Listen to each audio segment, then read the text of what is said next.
Hello, and welcome to the Self Project podcast. I'm your host, Christy Martin, and I'm a life transformation and human design coach who supports others on their own personal growth journeys. This show is all about rediscovering and reinventing who we are, and we are going to talk about it all. From wellness, spirituality, self-empowerment, energy, self-realization, sobriety, mental health awareness, literally anything that can help us along on our own self-project journeys. So let's dive right in.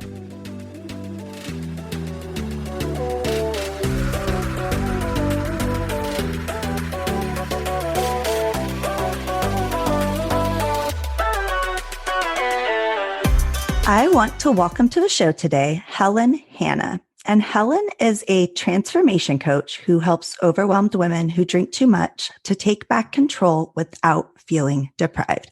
And I'm really excited to talk to Helen today because if you know my story, you know I have 4 years of sobriety now, and you've heard some of my journey with alcohol. And so I'm really, really excited to hear Helen's approach and her story. And so we can kind of talk more about that. So Helen, I just want to say thank you so much for being on today. And do you mind just introducing yourself and sharing a little more of yourself with us?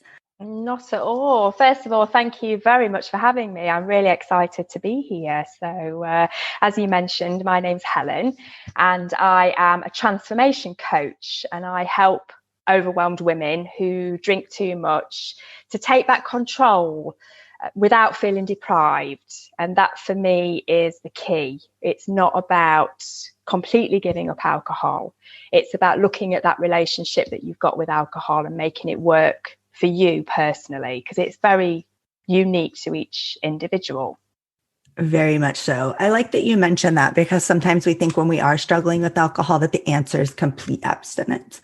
And that's hard. I really struggled with that at first. I'm like, I don't want to stop drinking, but I know I need to.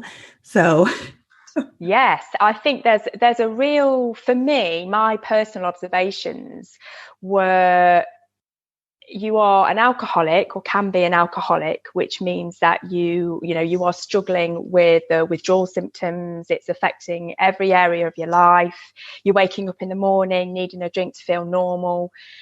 And it seemed to me that it went from somebody being an alcoholic to somebody just drinking and being a drinker, being able to control their alcohol. There didn't seem to be this middle ground, this sort of grey area, which I definitely fell into. And that was something that I learned along the way. I genuinely did not know I had a problem with alcohol until I tried to stop temporarily for a reason. I was doing a detox weekend and we were asked to not drink for 2 weeks leading up to this weekend. And naively, I thought that would be easy. And I was wrong. And at that point, looking back, that's when my journey started. I genuinely didn't realize I had an issue with alcohol. I didn't realize I was addicted to alcohol. I thought I was in control and I was choosing to drink as and when I wanted to.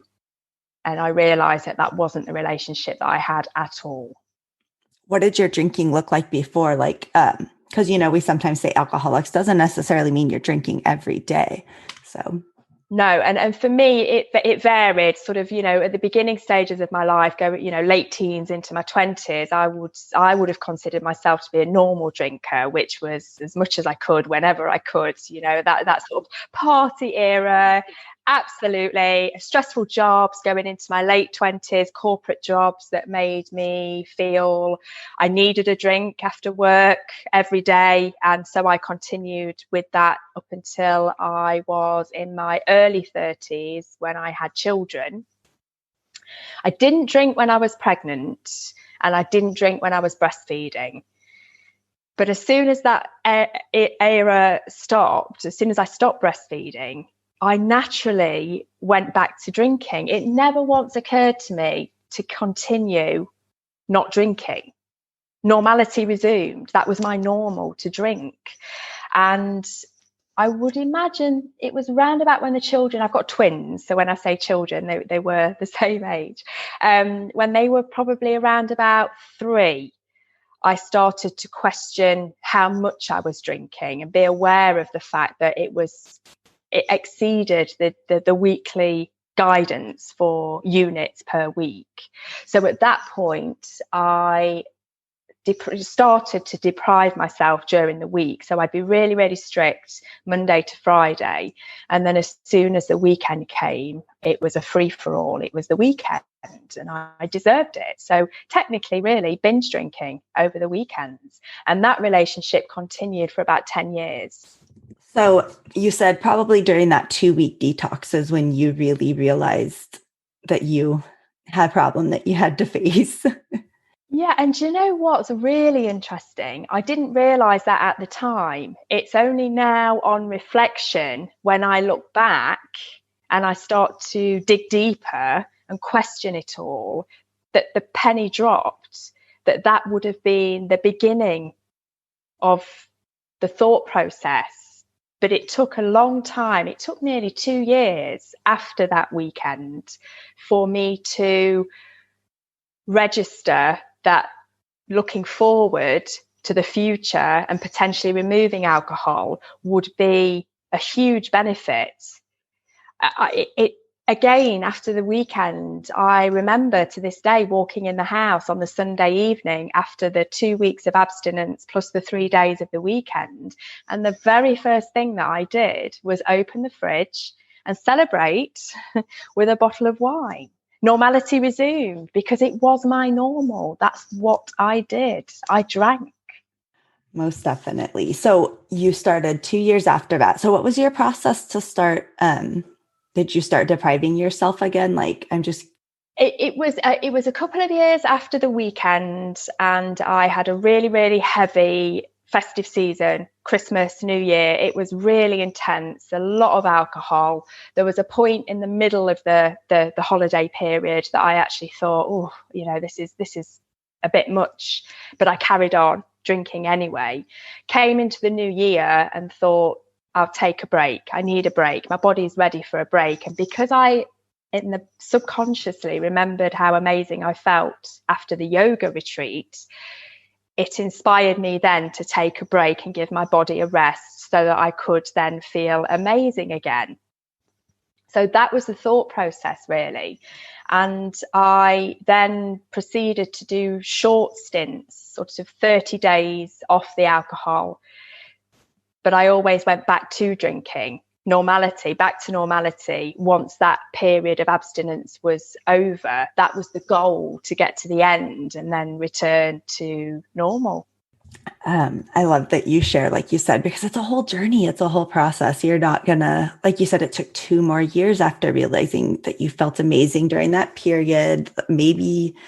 Maybe there's something to all of this, but then, yeah, it still took that extra amount of time. So it's a complete journey, I believe, of becoming self-aware. I think that's the very, very first thing. And then giving yourself some grace through it, because it's not easy changing habits. And it's not easy. It's not easy. It really came as a huge shock to me that it wasn't easy to stop drinking. And now I look back on that and it does make me smile, because it's really quite unbelievable that I didn't notice that at the time. It's just surprising to me. And I'm sure there's lots of people that can resonate with that. Absolutely. Our brains have a way of, I don't want to say tricking us, but kind of pulling the curtain down over you too. That level of self-denial. Yes. And we also are programmed, aren't we, and brainwashed into believing that we need alcohol to have a good time. We need alcohol to relax. And society is full of promotions towards it being a good thing. If you look at it the way it's seen on TV, it's such a positive reinforcement to us, isn't it, that we need this substance to have a good life. In actual fact, it's completely the opposite that's true. It's 100%. I'm really glad that you brought that up, because The alcohol culture in our media is ridiculous. And while you were talking, I just thought of a really great example. We were watching a show with our boys the other day, and it was on one of the stations, but you could like pick which ad you wanted to watch, but both of them were like alcohol. And so, we're watching and the kids are just like repeating after it. And I'm like, it's just totally normalized for them. Yeah. And so I'm like, let's talk about this because we don't keep it in the house. Like they haven't, well, I mean, in the past they've seen me drink, but they haven't seen us drink recently and they were younger then. But it's ridiculous. Just even listening to them watch, like if they're watching YouTube or something like that, and you hear an alcohol ad come on and they're talking how fun it is, this and. Yeah, it's really, I felt or feel looking back now that it was almost expected that I would drink it, in a discreet way, but society, it's all leading up to this big, here in the UK, it's 18 when we're legally allowed to drink. And, if you look at most 18 birthday cards, they feature alcohol. So it's this big milestone that we're all desperate to get to in order to be able to legally drink. And what I find really interesting is that I never once questioned that. It never occurred to me that there was another choice, that I could choose not to drink. I just followed the path of normality, which is alcohol and having a drink to enjoy yourself and have a good time. And I've learned, speaking from a very personal perspective, that I actually have more fun when I don't drink. I enjoy myself far more. And again, a huge eye opener, huge. I completely agree with you. I now too can have way more fun not drinking and kind of looking at other people, even being in the environment. I'm like, man, I remember when I was like that. I'm glad that I'm not on that side of it still. But I really struggled with that at first too. And I stopped drinking. I'm like, nothing's fun. I'm not fun. I'm not interesting. Like, how am I supposed to have fun without it? So that was a really big period that I had to go through, learning how to find other things, other ways to have fun, learning what I enjoyed, learning how to connect with people without alcohol that made me brave and confident and all of those things. So it's an entire process to get there. It really is. I mean, we, as teenagers, we'll be, probably younger than teenagers. If we think back to when we were children, we had fun.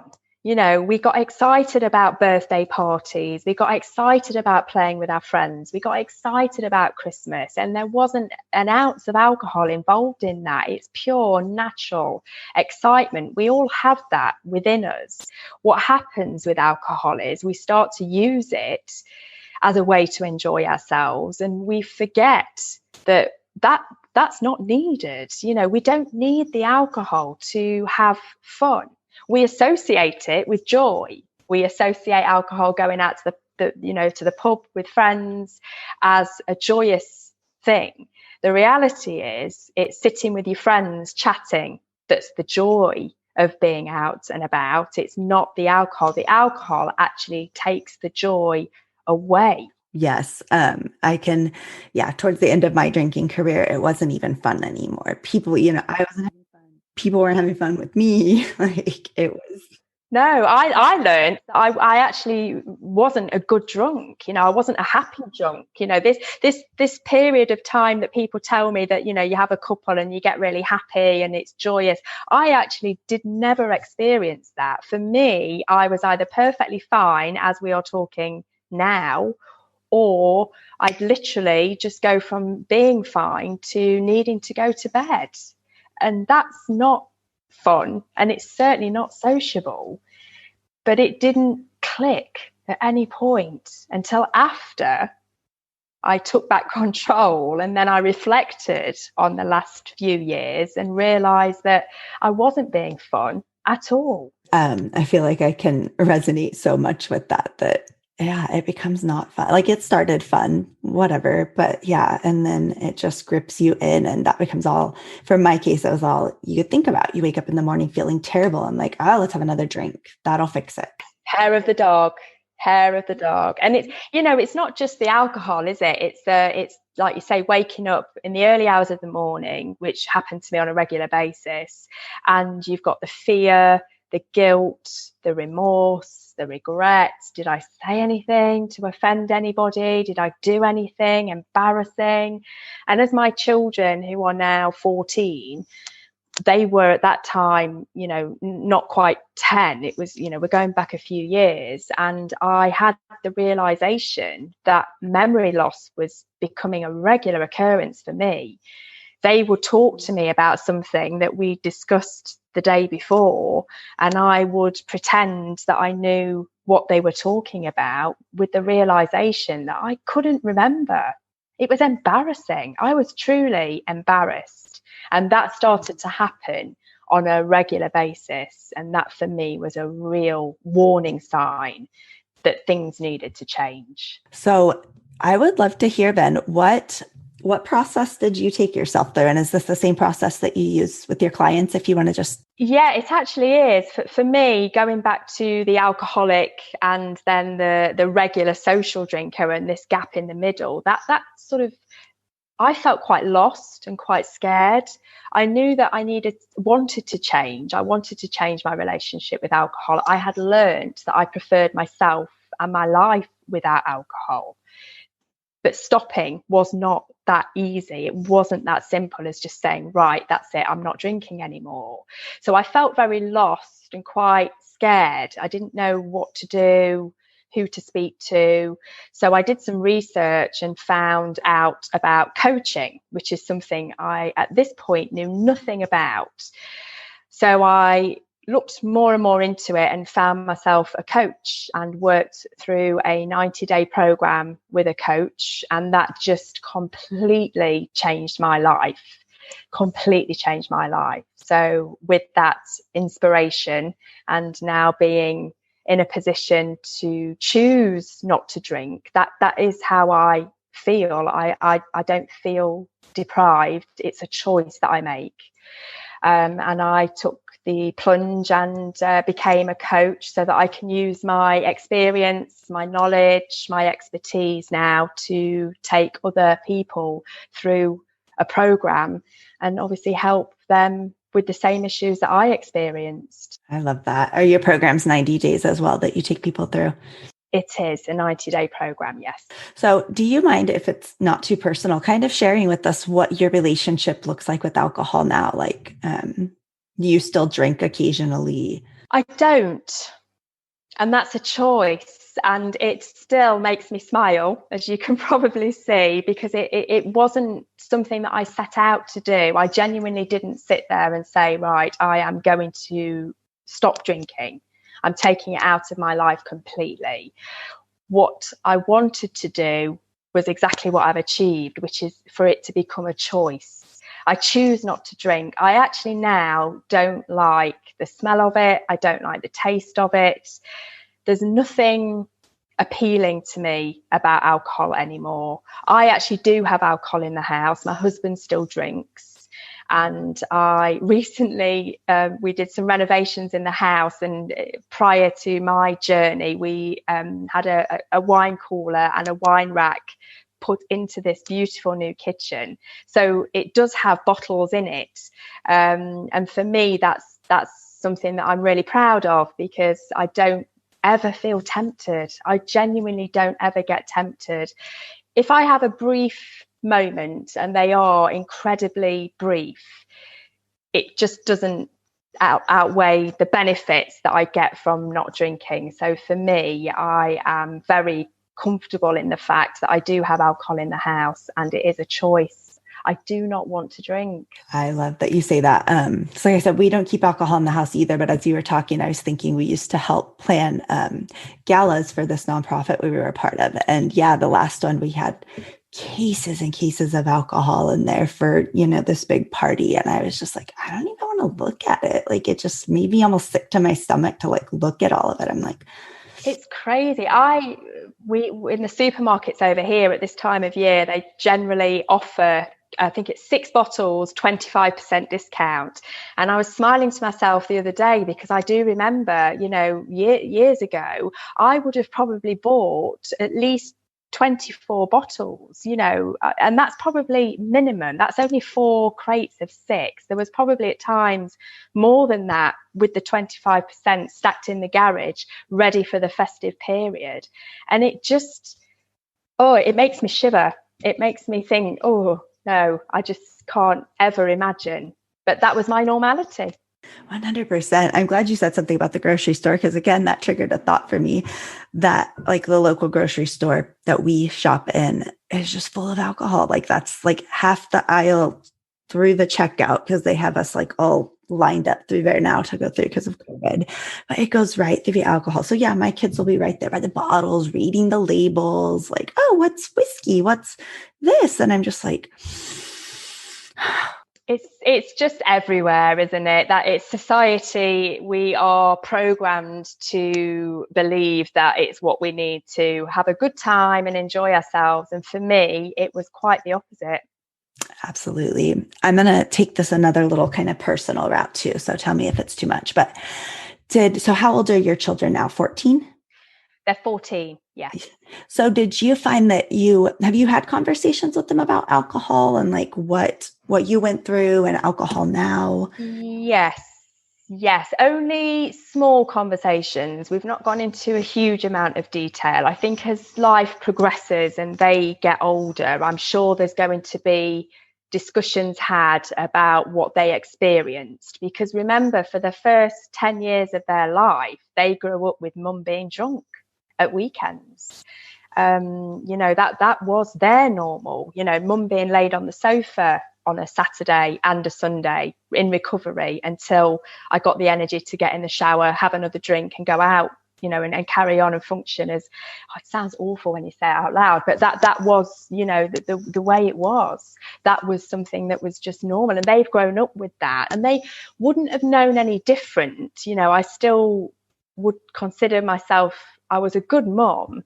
I was always there for them, and they got everything they needed. And there certainly has never been any physical side effects or anything scary that I need to worry about long term.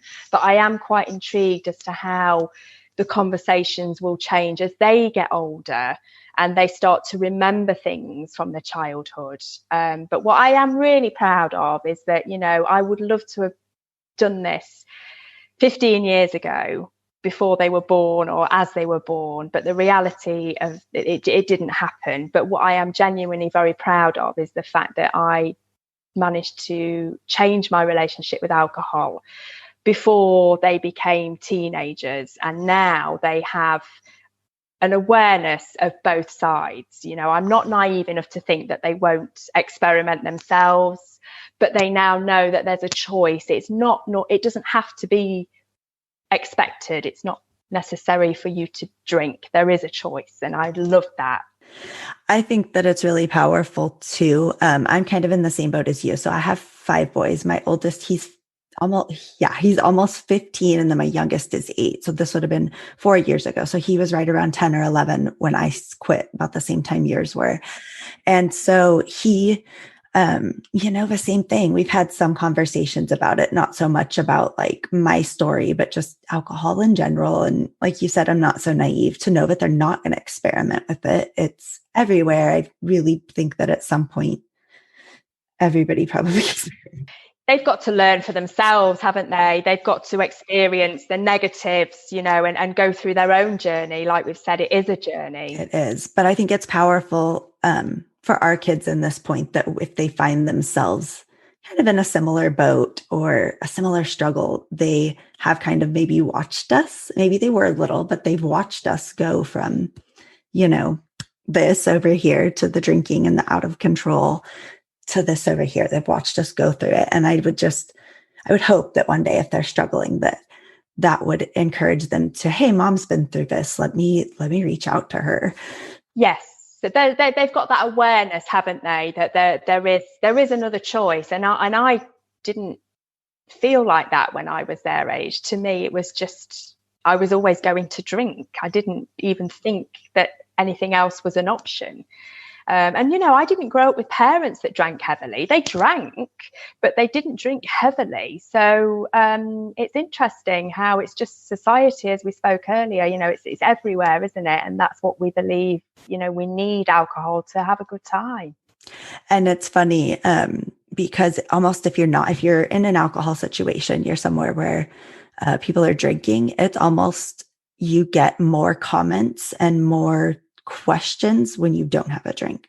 You sure do. Peer pressure is huge. It really is. I mean, it changes as people become more used to, from my point of view, as people got more used to the fact that I didn't drink, it changed. You know, there weren't the questions and there wasn't the sort of need to encourage you to drink. But certainly during the beginning of the process, that was one of the hardest things, was when you were going out and people, you know, even if you said you were driving, it's like, well, you can just have one, or get a taxi, I'll get you a taxi. And, you know, so I then was prepared mentally for that. And I'd say, well, actually, I'm working tomorrow, so that's why I'm driving. And people do back off, but you have to be very, very prepared and very strong-minded and have very clear cut about your responses and how you're going to handle it, because it's when you get questioned that you have that moment of, oh, go on then, I'll just have a glass of wine. And it's so easy, you know, it's because that's the habit. Again, it's all back to habits, isn't it? It is. And my personal story too, I was very ashamed of being an alcoholic. So when I stopped drinking and we would go to these events, like nobody knew that I had had a problem with alcohol and that I wasn't drinking for that reason. And I didn't want to say that at first. So yeah, I really had that struggle too. No, I just don't want it. And they're like, well, just have one. And yeah. So I eventually got to the point again, like you said, where I was very strong minded and I don't mind sharing now, like, no, I'm sober. I don't drink, like, and then they back off. But it's just funny if you don't, in my case, like when I didn't do that, it was just more pressure till I'm like, stop it, leave me alone. Yeah. I think it's just people's way of coping with something that's not normal, because not drinking, being sober, is not the norm. So when they get confronted with that, they almost don't know how to cope with it and how to deal with it. So their natural reaction is to encourage you to join in, be part of what they are doing. And it's very challenging to stand your ground, but just be prepared and mentally plan what your responses are going to be, so that you're ready. And people do back down, they do. And then actually, interestingly enough, normally at some point during the night when they're getting intoxicated, they want to talk to you about, so tell me a little bit more about, they're genuinely quite interested in why and how. Like my husband and I, at first, we had what we called like an escape plan. So like you say, go in prepared, have your things. And we had an entire escape plan. Like if it got too much for me, that I could signal him and we would have, we have to go get the kids. Somebody called, or, we would have something that we could leave if I needed to. So again, it's a process. If you get into some people can't be around alcohol. I know people still who are just like, I can't be around it at all. I'm okay now to be around it and not be drinking. But yeah, give yourself that grace and give yourself that time, because it took me probably a good year and a half before I could get to that point and even be around alcohol without being triggered by it. And like you say, it is a journey, and it is just also as well about accepting that there is the grey area in the middle. Just because for me, I wasn't an alcoholic. I was dependent on alcohol to enjoy myself and have a good time, but I wasn't an alcoholic. And for me, that made me feel incredibly lost, because I was like, well, so what do I do? How do I manage this? I didn't know who to talk to, or, everything's geared around being an alcoholic. And for me, that was a real sticking point. And that's why it's so important for me to share my story and just let people know that it's perfectly normal to feel like you're dependent on alcohol and not be an alcoholic.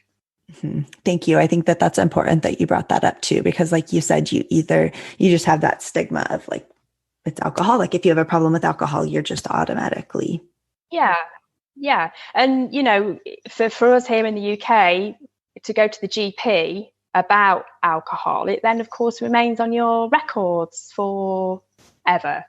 And when you're not an alcoholic, that doesn't need to be the case. There are options out there for you to take back control.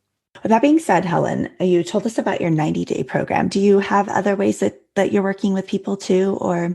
At the moment, I have the 90-day one-to-one program, but in the future, there will be other options. I'm looking at offering group coaching, and that will all be available to have a look at on my website at helenhannahcoaching.com, and everything is available to have a look at there. I've got a free ebook that you can download, my how-to guide for overwhelmed women who drink too much. That's available as a free download through my website.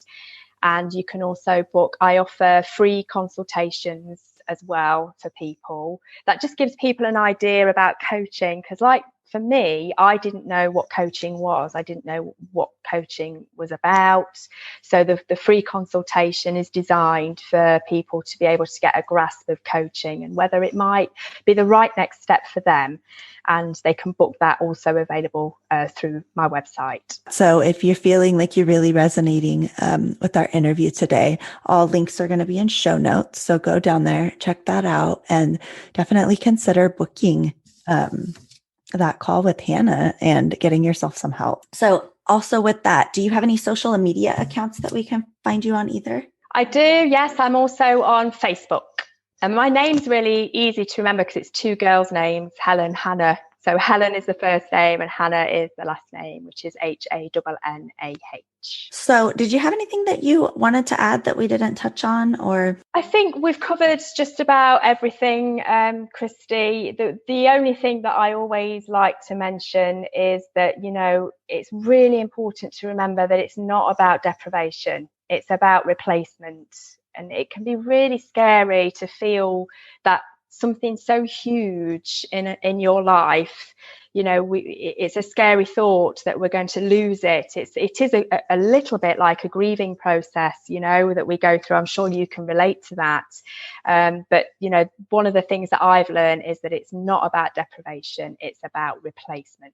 I just want to thank you so much, Helen, for being on the show today, for sharing with us, sharing your story, and sharing that, like you said, it doesn't have to be like a loss. You know, it doesn't have to be, that's how I felt, like it was a loss. So you don't have to feel deprived. You can go through this and come out on the other side and feel amazing. And absolutely. I can honestly say genuinely, I have never been so happy in my life. It's just the best thing to not have something that makes you feel so awful mentally and physically. So it's the best thing that I've ever done by far. Thank you so much, Helen.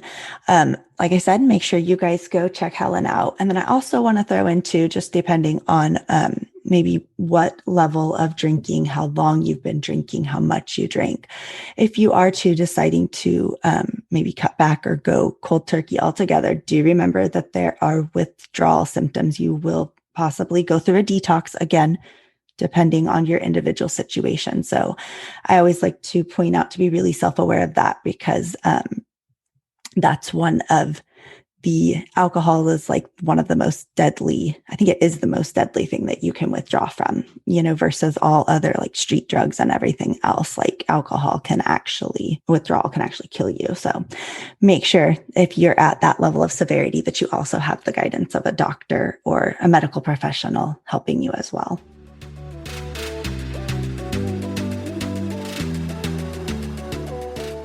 Thank you so much for joining me today for the Self Project podcast. I hope that you were able to find something useful or inspirational to take away with you today. So come and connect with me over on Instagram. It's @_Christy Martin, and let me know what you want to hear more of. Go ahead and subscribe to the podcast and leave a review, and I will see you next time.